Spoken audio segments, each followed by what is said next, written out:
جس طرح سے افغان طالبان کی حکومت ہے وہ بھی مکمل شریعت کی بات کرتے ہیں، جو افغان ایمریٹس اپنے آپ کو کہتے ہیں، آپ کا طریقہ کار کیا ہوگا؟ کیسے گورننگ باڈیز ہوں گی؟ اور یہ نبی علیہ الصلوۃ والسلام نے خود بھی حکومت فرمائی 10 سال، پھر صدیق اکبر نے بھی 2.25 سال حکومت فرمائی، تو اس کے بعد فاروق اعظم نے بھی 10 سال حکومت فرمائی، 12 سال سیدنا عثمان غنی نے فرمائی، پھر 6 سال کے قریب مولا علی نے، اور پھر 6 ماہ جو ہے امام حسن مجتبیٰ نے، پھر 20 سال حضرت امیر معاویہ نے، پھر اس کے بعد عمر بن عبدالعزیز سے لے کر بہادر شاہ ظفر تک مسلمانوں کی حکومت بڑی اعلیٰ ترین اقدار پر مشتمل حکومتیں رہی ہے۔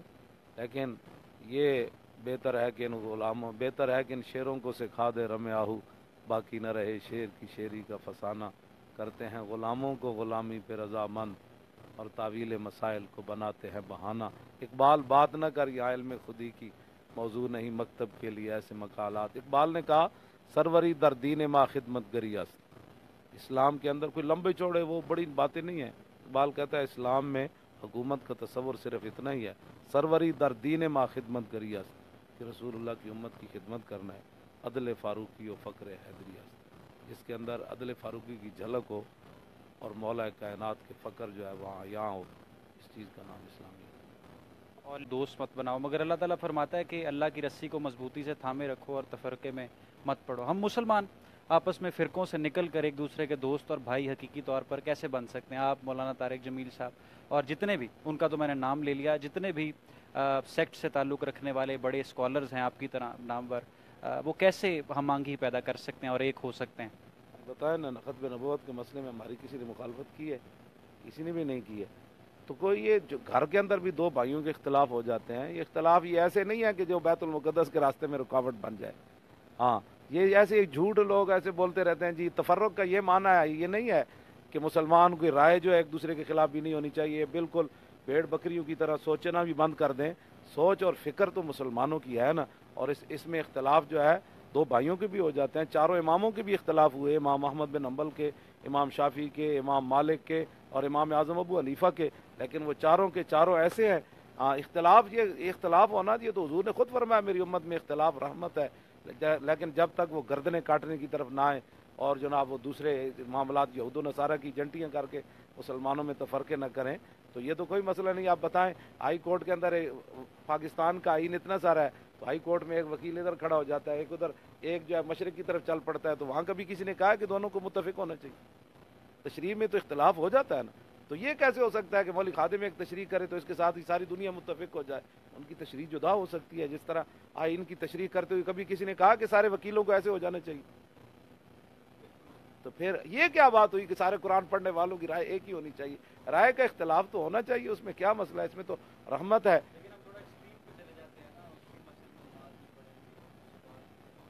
اس کو بھی حل کیا جا سکتا ہے جب دین آئے گا نا، دین تو ایسے حل کرے گا سارے مسئلے۔ دین پھر پوچھے گا نا کہ وہ جو 60 لاکھ ایک وہ کیا کہتے ہیں اینکر تنخواہ کی سے فرمایا کہ بیت المقدس مسجد اقصیٰ کو کہتے ہیں، اور بیت المقدس یہ پورا شہر یروشلم ہے۔ اچھا، آپ کی نظر میں کون سا مسلم ملک اس وقت سنسیئر ہے مسلمانوں کے ساتھ؟ ہم دیکھتے ہیں سعودیہ کے ٹرمپ سے بڑے اچھے تعلقات ہیں، طیب اردگان بیان تو دیتے ہیں مگر ڈیلز بھی کرتے ہیں ان کے ساتھ۔ اسرائیل کے ساتھ ان کی ڈیل ہوئی ہے 1.84 ملین کی بسز کی، اور سعودیہ کے ساتھ بھی سارے معاملات آپ کے سامنے۔ پاکستانی لیڈرشپ کے آپ خود ناقد ہیں، تو مسلم دنیا میں کون سا ملک اس وقت صحیح طرح سے سٹینڈ لے رہا ہے؟ سٹینڈ تو کوئی بھی نہیں لے رہا، یہود و نصارہ کی جنٹیاں کر رہے ہیں۔ یہ جو نہ تھا خوب بتدریج وہ خوب ہوا، کہ غلامی میں بدل جاتا ہے قوموں کا ضمیر، اور از غلامی دل بمیرت در بدن، از غلامی روح گردت بار تن، از غلامی ذوف پیری در شباب، از غلامی شیر غاب افغندہ ناب۔ یہ غلام، اقبال کہتا ہے یہ غلام ہیں جن کے جوان بھی بوڑھے نظر آتے ہیں، اور ان کے شیروں کے دانت جو ہے وہ ٹوٹ چکے ہیں، لیکن انشاءاللہ نکل کر صحرا سے جس نے روما کی سلطنت کو الٹ دیا تھا، اقبال کہتے ہیں کہ جس نے 2 سپر پاوریں پاؤں کے نیچے جو ہے وہ روند ڈالی تھی، یعنی اسلام، نکل کر صحرا سے جس نے روما کی سلطنت کو الٹ دیا تھا۔ اقبال کہتے ہیں سنا ہے یہ قدسیوں سے میں نے کہ وہ شیر پھر ہوشیار ہوگا۔ جن حکمرانوں پر یا ان جو ہے یا مسلمانوں کی جو نمائندگی کر رہے ہیں، ان پر انحصار نہیں ہے بیت المقدس کی فتح کا۔ انشاءاللہ اللہ رب العالمین اپنی خفیہ تدبیروں اور اسلام اپنی پاور سے ان کو پھر پاش پاش کرے گا. اور پھر وہاں ایک دن اذان جب ہوگی نا بیت المقدس میں، تو جس طرح قادت القلوب و تطیر من الفرح، کہ صلاح الدین ایوبی کے زمانے میں جب اذانیں ہوئی نا تو حافظ نے لکھا کہ قریب تھا کہ مسلمانوں کی روحیں بھی خوشی سے پرواز کر جاتی. وہ وقت آئے گا اذانیں پھر وہاں ایسی گونجے گی، اور اللہ رب العالمین اپنے دین کا خود محافظ ہے، وہ پیدا کر دے گا. ان پر انحصار نہیں ہے. ان غلاموں کا یہ مسلک ہے، جن لوگوں کی آپ نے باتیں کی ہیں، ان غلاموں کا یہ مسلک ہے کہ ناقص ہے کتاب، سکھاتی نہیں مسلمان کو غلامی کے آداب. قرآن تو کہتا ہے یا ایھا الذین آمنوا لا تتخذوا الیہود والنصارى اولیاء بعضهم اولیاء بعض، کہ یہود و نصارہ کو یار نہیں بنانا، ایک دوسرے کے یار ضرور ہے لیکن تمہارے ومن یتولہم منکم فانہ منہم. اور جس نے بھی، یہ قرآن کی نص ہے، اس پر قیامت تک کوئی بندہ اس پر دوسری رائے نہیں دے سکتا، کہ جس نے بھی یہود و نصارہ کو یار بنایا، ومن یتولہم آگے کیے فانہ منکم، کہ جس نے بھی تم میں سے ان کو یار بنایا وہ انہی میں سے ہے.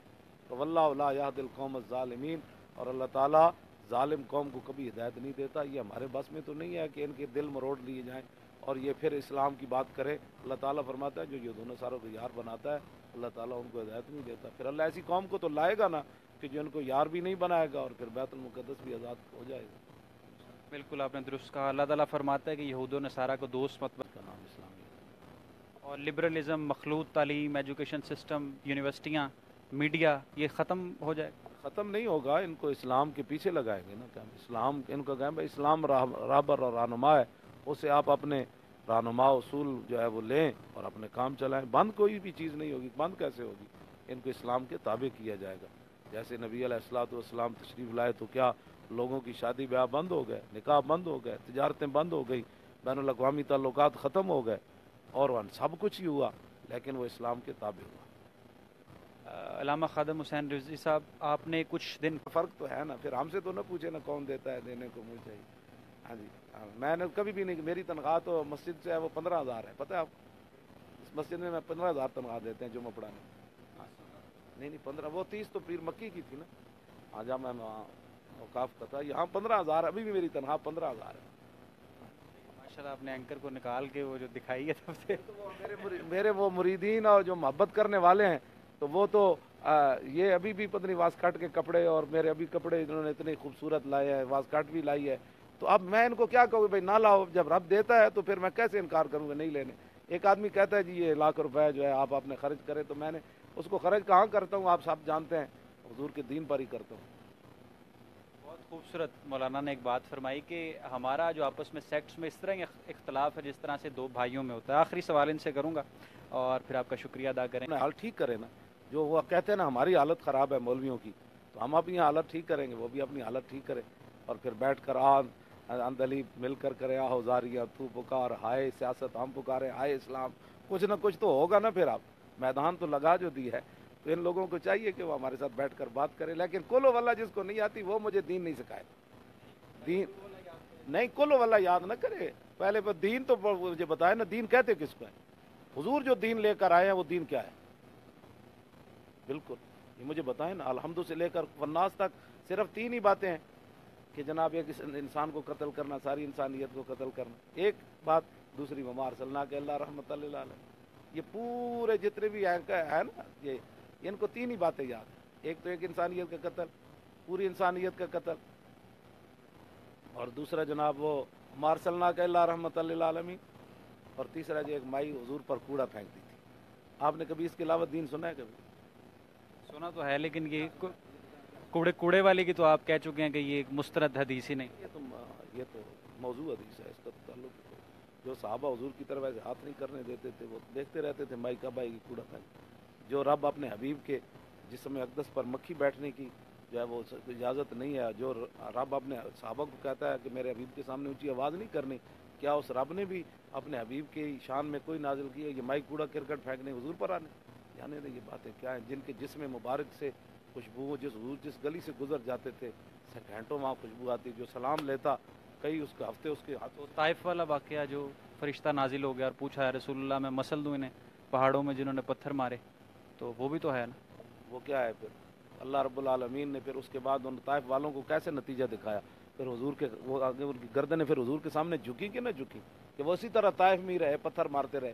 وہ پتھر مارنے والے پھر خود آگے پتھر کھڑ کے نہیں کھاتے رہے, پھر گردنیں حضرت ایک معافی کا پیغام حضور نے ان کو دیا تھا جنہوں نے کافر تھے.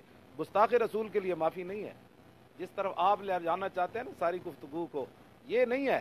اب یہ رہے نا کافر وہ سارے عیسائی یہودی, لیکن گستاخ رسول کے لیے معافی نہیں ہے.